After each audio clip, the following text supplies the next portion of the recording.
Breaking news చూస్తున్నాం. ఎన్నికలు సమీపిస్తున్న వేళ తెలంగాణలో అన్ని ప్రధాన పార్టీలు గెలిపే లక్ష్యంగా ముందుకు సాగుతున్నాయి. ఇప్పటికే బీఆర్ఎస్ 4 మినహా అన్ని స్థానాలను ప్రకటించిన తరుణంలో కాంగ్రెస్ 55 మందితో తొలి జాబితాను ప్రకటించింది. ఇక బీజేపీ కూడా 52 మందితో తొలి జాబితాను ఖరారు చేసింది. దీంతో రాష్ట్ర వ్యాప్తంగా త్రిముఖ పోటీ నెలకొంది. ఇక చూద్దాం ప్రధాన అభ్యర్థులు ఏ నియోజకవర్గంలో ఎవరితో ఎవరు పోటీ పడుతున్నారో చూద్దాం. అయితే మనం కరీంనగర్ వెళ్దాం. కరీంనగర్ లో మా ప్రతినిధి శ్రీకాంత్ లైవ్ లో అందుబాటులో ఉన్నారు.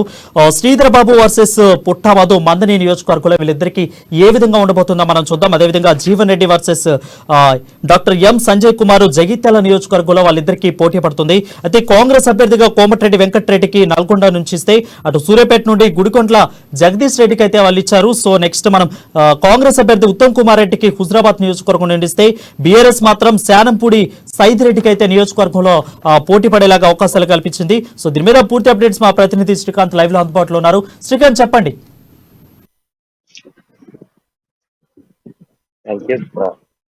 వరుణ్, అయితే ఉమ్మడి కరీంనగర్ జిల్లాలోని జగిత్యాల జిల్లాకి సంబంధించి జగిత్యాలలో జీవన్ రెడ్డితో పాటు బీఆర్ఎస్ పార్టీ అభ్యర్థి డాక్టర్ సంజయ్ కుమార్ కు టికెట్ కేటాయించిన విషయం.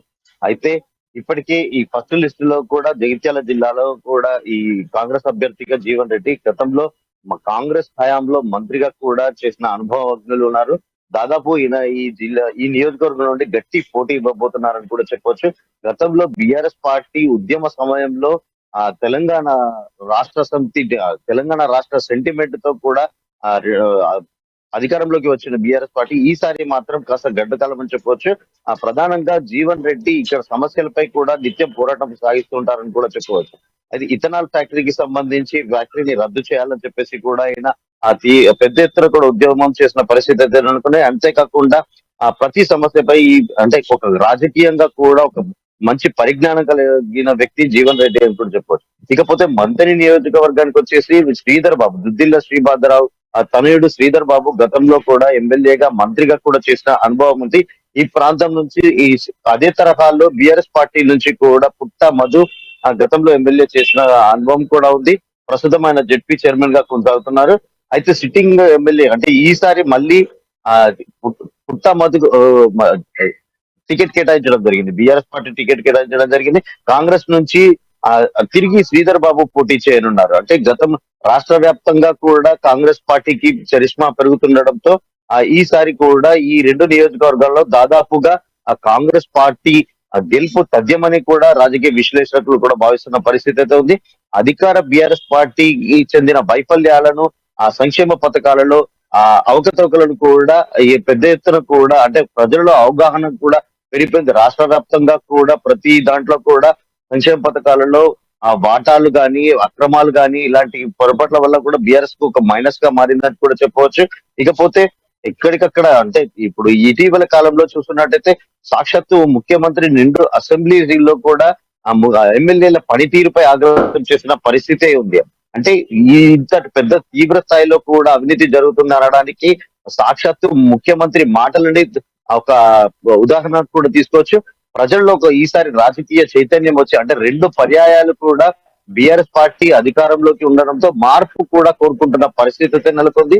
ఈసారి కాంగ్రెస్ కు ఒక అవకాశం ఇచ్చి చూద్దామనే ధోరణితో కూడా దాదాపు రాష్ట్ర వ్యాప్తంగా కూడా ఆలోచిస్తున్న పరిస్థితి. ముఖ్యంగా బీఆర్ఎస్ పార్టీకి మైనస్ పాయింట్లు ఏంటి అంటే టిఎస్పిఎస్సి రద్దు అంటే పరీక్షల రద్దు కానీ నిర్వహణ లోపం కానీ ఉద్యోగ నియామకాలు అంటే ముఖ్యంగా తెలంగాణ రాష్ట్రం అధికారంలోకి వచ్చిన తర్వాత నీళ్లు నిధులు నియామకాలు అంటూ అప్పుడు ఉద్యమ సమయంలో సెంటిమెంట్ పండించిన బీఆర్ఎస్ పార్టీ ఆ దిశగా కూడా ఏ ప్రయత్నాల్లో కూడా సఫలం కాలేదని కూడా పెద్ద ఎత్తున విమర్శలు వ్యక్తమవుతున్నాయి. సోషల్ మీడియా వేదికగా కూడా ఈ నీళ్లు నిధులు నియామకాలపై కూడా పెద్ద ఎత్తున చర్చలు కొనసాగుతున్న పరిస్థితి అయితే ఉంది.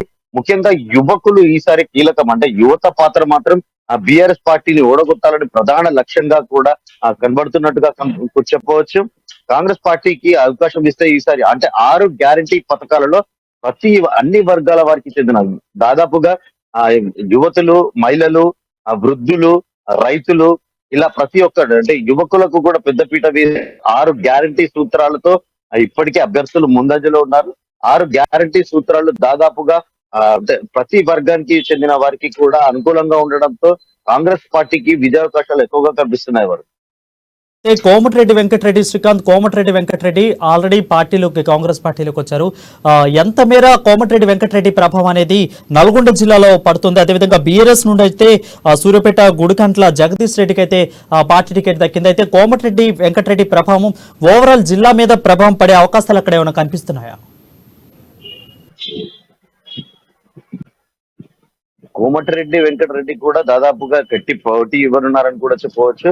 రాష్ట్ర వ్యాప్తంగా కూడా కాంగ్రెస్ పార్టీ దాదాపుగా చరిష్మా పెరుగుతుంది. ఇందులో భాగంగా కూడా రాజకీయంగా పలుకుబడిగా ఉన్న వ్యక్తులుగా అంటే కోమటిరెడ్డి కూడా ఈ గతంలో కూడా ఆ అనుభవం ఉన్న ఎమ్మెల్యే కాబట్టి ఈసారి కూడా గెలుపు తరణే వరిస్తుందని ఆశాభావం కూడా వ్యక్తం చేస్తున్న పరిస్థితి నెలకొంది వారు.